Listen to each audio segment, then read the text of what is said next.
today our focus is composing today, and all the following will be a little bit under the focus of 3 different themes. First theme is internet.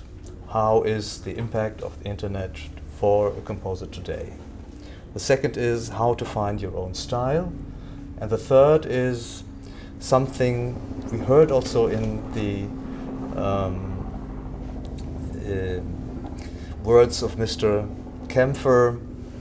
How strong is the influence of the Darmstadt stool for the young generation now?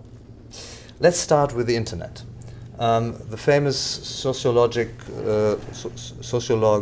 German sociologue Dirk Becker, he formulated a thesis saying that the invention of the internet is in cultural history a mark as important as the invention of printing books.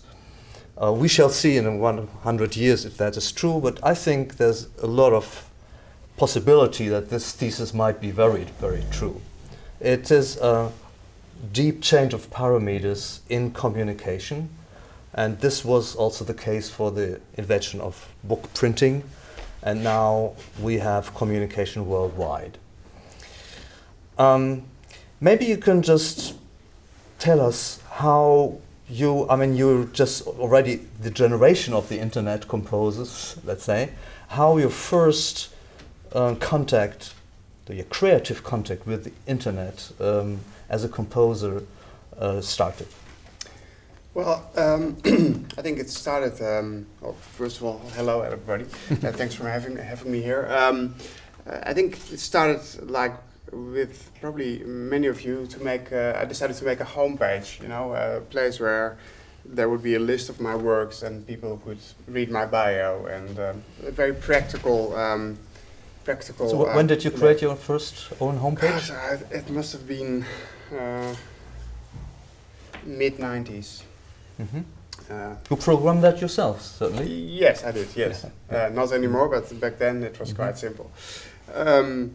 By the way, it's a very, very good homepage. I had a look at it, and it's very informative. And yeah, well, my website now is 6-7 incarnations further than, of course, what I did then. But that was my first interaction with the internet, and we started emailing. It's a small sidestep, but I had quite a few conversations with people lately that email has become almost unbearably difficult to keep up with. The inbox is always too full of emails, and I think it's almost it's going to implode. I think we need something new for email, but a filter. No, a new communication system. I think for many people, email doesn't function anymore. I understand that point of view. Waking up in the morning and you have 100 new emails, you don't know what to do with all that. So yeah, it's a big problem. Yeah. But the side of that, email also has given us composers, us makers, a chance to directly communicate with musicians abroad that want to do your piece. They can ask bar 4, is it a D sharp or a D, and they don't have to call the publisher anymore, and the publisher calls the composer. So that's it's in a way it gave us a possibility to have direct contact with musicians. I quite regularly have rehearsals over Skype these days, where people play for me through Skype, and all these sort of very practical tools. I think so you get in direct contact with the musicians from all over the world. A flute player in LA can now play my piece Rekindle through Skype, and I can give her notes. And although it's not the best quality, it's good enough to to work. And and then of course another step was social media, which I started doing. I think 2 years ago. You have a page in Facebook? Yes, Twitter and Facebook. I have a bit of a love-hate relationship with it. On one aspect, I think it's a wonderful way to again have a different type of direct contact with people that want to follow your work. But you're also, I mean, you easily fall, you know, you become a victim of the system because it's very addictive. And, you know, once you start doing it, you have to really keep on doing it to be able to, you know, keep your audience entertained, as they say. How much time daily you spend with these social communication work through internet? Maybe added up 10 minutes a day. So it's not too bad. That's okay. Yeah. But what I like about the social media is that it gives us a chance to have a look behind the scene. Now, when I'm performing an opera, I can take a picture of you know, one of the rehearsals, post it on Twitter, and people can literally get involved with the project. And I found through Facebook and Twitter that it's a way to really, yeah, like I said, get people involved with your project. Even if they can't come because they're in a different continent, they know that it's happening. They know, you know, yesterday was Ian now did the premiere of Two Boys in the Kamui opera, and he's I think he's end 20s or something. Feels like a different younger generation, but he's very clever in keeping up with social media, and you know he sort of took a picture of the lighting tables being removed from the hall and said, "Oh, in 2 hours we start the show." And even we're not there, you still feel okay. In 2 hours, something is happening there at Eno. They're doing a premiere of his opera, and I think this is a very good example of,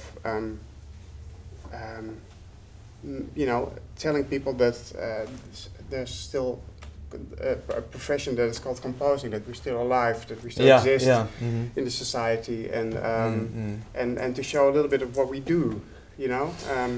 So you think it's a real chance also? The classical composer almost had been dead in the consciousness of modern society, because pop musicians in the 60s, 70s, they were so much more in the media, and so that when we go into schools and ask, do you know something about composers? Then they say, yeah, we know about Beethoven and Brahms, and but now it's you know, Udo Lindenberg or Madonna, who is the follow-up of this tradition.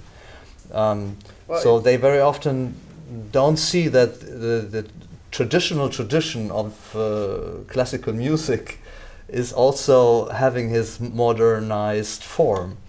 But maybe, do you think that these Facebook, I mean, social media, MySpace and etc., give many young composers the possibility to build up a fan club as a pop musician? Yes and no. In a way, it allows. I mean, it liberates us from the media, because, like you say, you know, the media are not necessarily interested in composers. I mean, composer is someone that works for months and months alone in the room behind a desk, and then there's a premiere, and then you know, if you're unlucky, that's the only chance you have to hear your piece, and there are 40 people in the hall, and and you dive into your room writing another piece. It's you know. But pop musicians are also spending a lot of time in studios. Yeah, but not. I mean, not relatively as not as much. Yeah. But now that we have social media, there's a chance for us to communicate with people. I mean, it's a very small group of people that are interested, but nevertheless, it's a worldwide audience, and you know, it gives us a chance, even if you're, you know. Does this influence you if you go into your Facebook site and you see, well, another 10 new friends that maybe leave a comment, I love your music, or I was very impressed, I'm moved? Is that something that is of course. I mean, nourishing you and your creative work? Sure, yeah. I mean, it's another way of feedback. It's the same as someone comes to you, asks for a concert, and said, I enjoyed your work. Yeah, yeah. And there's a chance to have discussions about it, and people to react even if they don't like it. And I love the fact that there's now a chance to really communicate with everybody who wants to communicate. And yeah. Do you see also, would you have a critical point of view on this development? Sure. I mean, it doesn't you still have to write proper music, you know. It doesn't, it's you write a piece, then you do it as good as you can, and once that is finished, I think a lot is allowed to get that piece to an audience. But in the core, the profession of composing hasn't really changed. Yeah. I mean, we still suffer behind our desks, and you know, why on earth do I compose and sort of go through that in a day and finish a piece? So I don't, you know, that's the same as it was for Bach or for Beethoven. You know, I think that it's easier now as an individual to connect to an audience. We used to need the publishers for that. We still need publishers because part of the new music scene, of the classical music scene, is still very old-fashioned. You know, and a publisher, of course, you need it for a practical point of view, but also they have tools to reach a different kind of you know, festivals and interdance, and it's important for your promotion. But I think there's a lot of self-promotion that can be done, you know, parallel to that. So this leads us to the question of style, and I will introduce that later. Last question. I mean, you are for me, one of the pioneers that has found a new form of interaction between concert music and film on pictures, not in the traditional sense of just creating a kind of pseudo film around music, but having a quite of qualitative, interactive fantasy. I remember very well your last piece, the cello concerto with Sol Gambetta, and she is in the picture and out, and it's a very nice play with virtual world and real world. I thought it was really fascinating, and for me you're the first one who has opened up this path.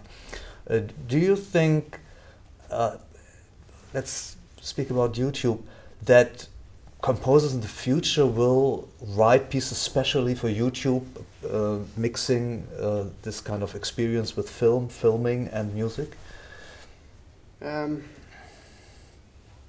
I'm sure it will happen. I think there's something to be said for seeing and hearing music live you know, to go to the ritual of going to a venue, sitting down and sort of experiencing a piece. I don't think that can be replaced with something as YouTube, but it nevertheless gives another creative possibility for expression. And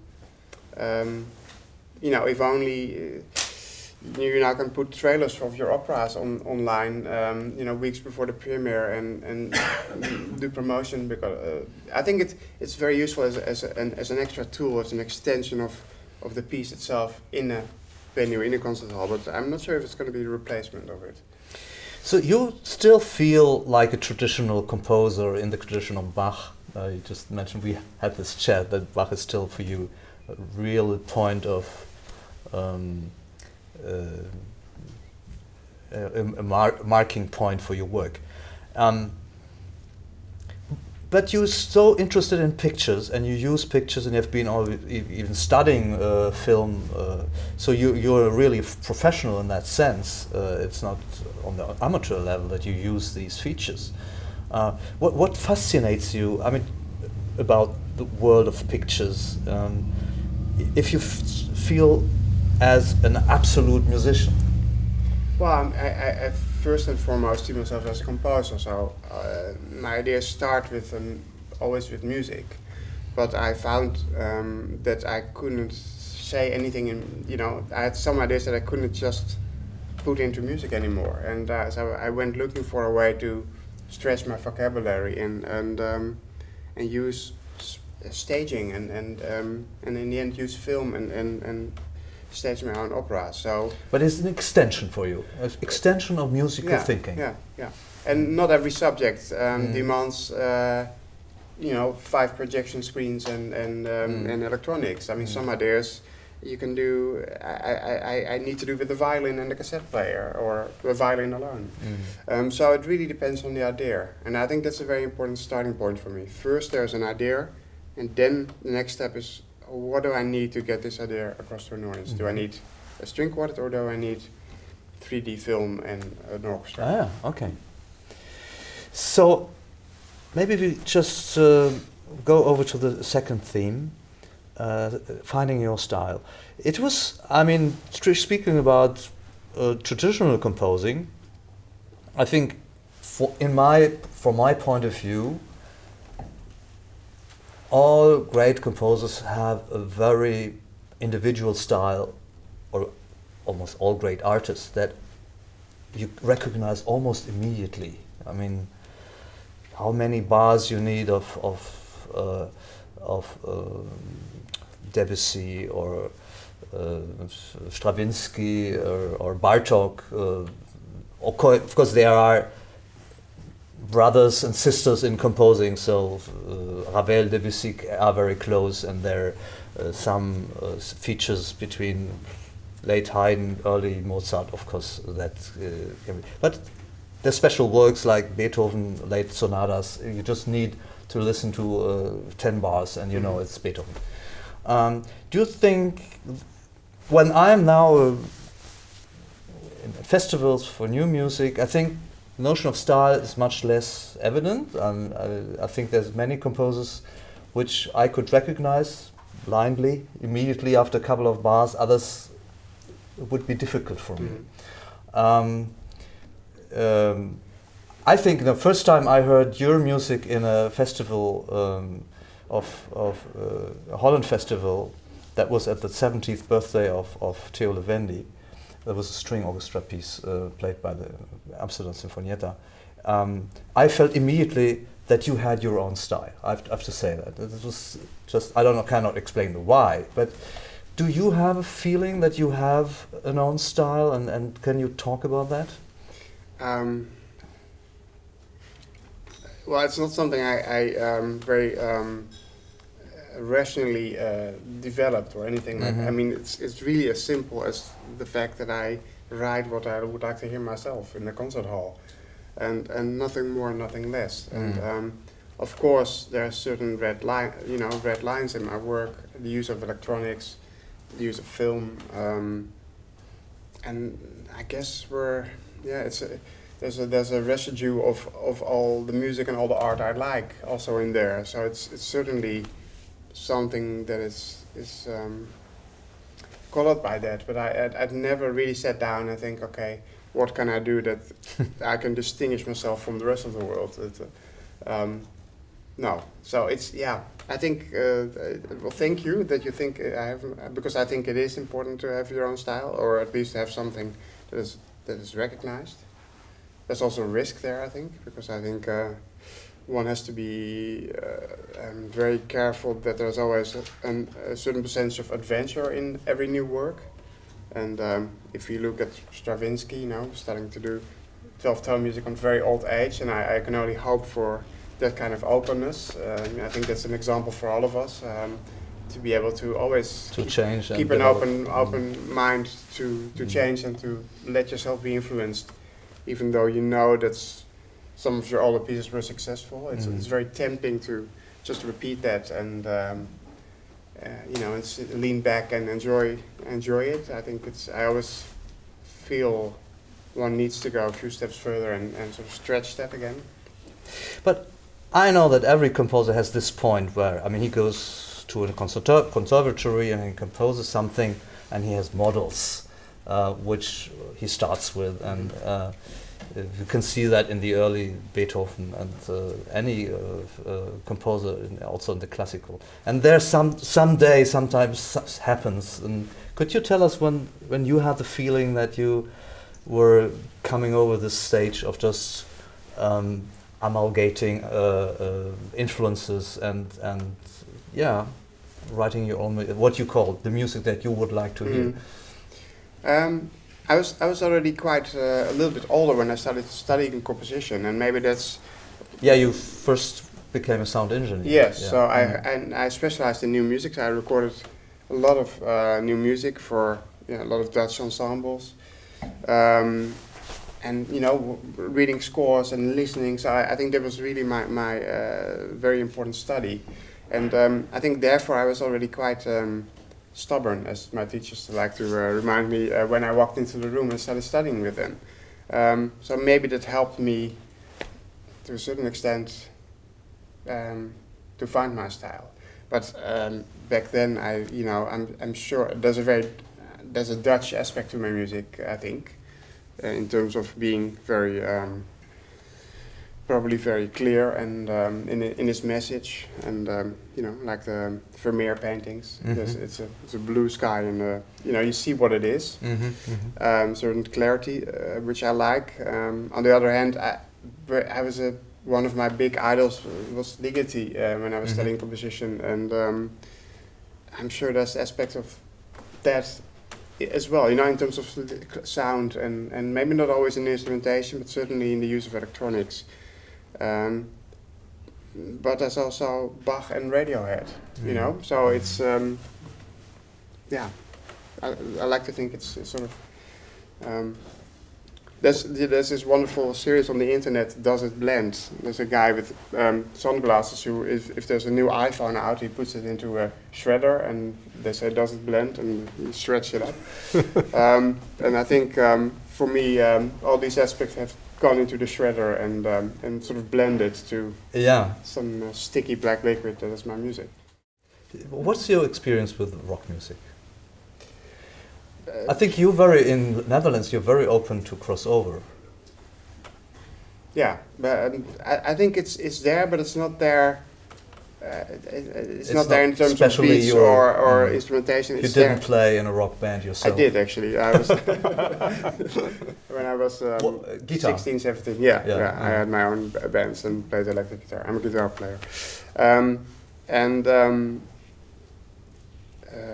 but the main reason was that I played classical guitar, and one summer I sort of completely changed my image because I wanted to finally have a girlfriend, and sort of grew my hair, got a contact lens, and bought an electric guitar, and that was it changed my life for a few years, and then I went back to classical guitar and working with computers, and anyway. Okay. So it was just an experience, transitional experience. 70 years old. Yeah. I mean, Okay, that's I think very now interesting to go over to the third point. I mean, when you went to conservatory, as you said yourself, as a ripe man, how old was? 19. 19. Oh well, that's very young. I studied to be tonemaster when I was 19, and then 4 years later I studied composition. Composition, yes. So there you were 23. Yeah. Okay. When you started to go into the conservatory in Utrecht. Den Haag. Den Haag, yeah. Sorry. So how was that for you? Was that a strange world, a very academic world, or was it a very positive experience or more a frustrating experience? I found it incredibly intimidating the first year. I remember sitting there in the canteen, and people like Louis Anderson would walk by, and everyone was like, "That's Louis Anderson," and all these great violinists, Tom Koopman, and all these gods in your eyes were walking around there, and gradually you get used to it. You get lessons from them. They turn out to be human beings as well, and things become a little bit easier. But in the beginning I found it incredibly intimidating. But Andreessen himself is very open also in his teaching, or? Sure, yeah. Do you think that is this kind of tolerance towards also ethnical influences? I mean, you have the Atlas Ensemble in Amsterdam that's using non-European instruments, etc.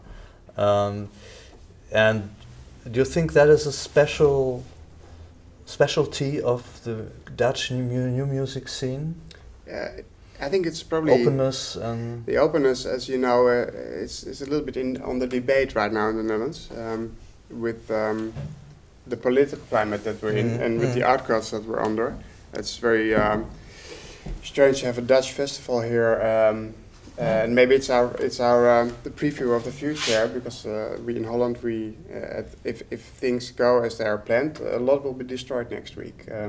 We will lose all of our production houses. We will lose Yeah, we heard terrible. I mean, we can't even believe that this is true. It's the radio is the radio choir. I heard is also. There's 2 radio institutions to be closed.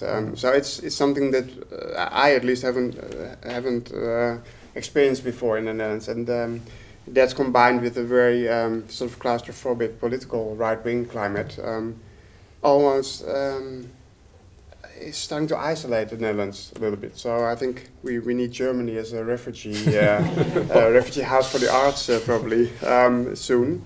But it's quite worrying. So I think what the Netherlands is known of is a very adventurous and experimental underground in which things could grow. But do you think this right-wing movement is also a reaction to the very, very open society model that the Netherlands have been practicing?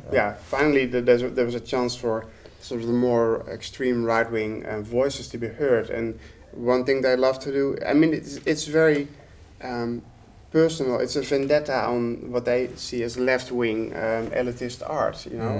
Why subsidize art at all? And they kind of like the fact that we're all very upset and that people are demonstrating. So it's a sense that you don't even reach people, but the more you do, the more you voice yourself, the distance grows. So and that's and I'm in the happy position that I can travel and my work is done elsewhere. But for the people that leave the conservatories now, they will have very different climate than I had when I was at the conservatory. They won't have as many chances. They won't have as many ensembles that can commission them. So, how was your encounter with Darmstadt Donaueschingen? I mean, this is a very strong world in itself, and with a very strong tradition. And every composer has once in his life to take pro, contra, neutral some point of view to this school. How did you experience Darmstadt? I was happily ignorant about that fact, and I was very lucky to have won the Gaudeamus Prize the year before, and Armin Köhler, I think he's still there in Donaueschingen, the intendant, asked me to write a piece, and I wrote Here to be Found for the Radio Chamber Orchestra, one of the orchestra that will be killed next week, and Barbara Hennigan, wonderful soprano, and it was performed there, and apparently it was something which was really dividing the audience. People really hated it, and people really loved it. So it gave very polarized response. But you don't have that in the Netherlands, this polarized reception? Less so, because I think there are ensembles that play Lacherman and Vernio, and that there are ensembles that play Glass and Reich, and everything in between. So it's a very, very kaleidoscopic country, or it was, and I found that in Germany, I think it's also changing actually over the last few years. And I think back then it was still, it was starting to change, and I sensed that for the first time. But you didn't feel intimidated by Donaueschingen? No, but that was only because of my naivety, really. So, okay. I was just happy to be there, and it was one of my first, I think it was the first... It was the first big thing in Germany, pieces, and I remember this huge, I think gym hall that they use basketball matches in, and right, that they do concerts in there, and lots of audience. I was amazed by it. Okay. Last question. We're speaking about composing today, but what are you composing tomorrow? What is your next project?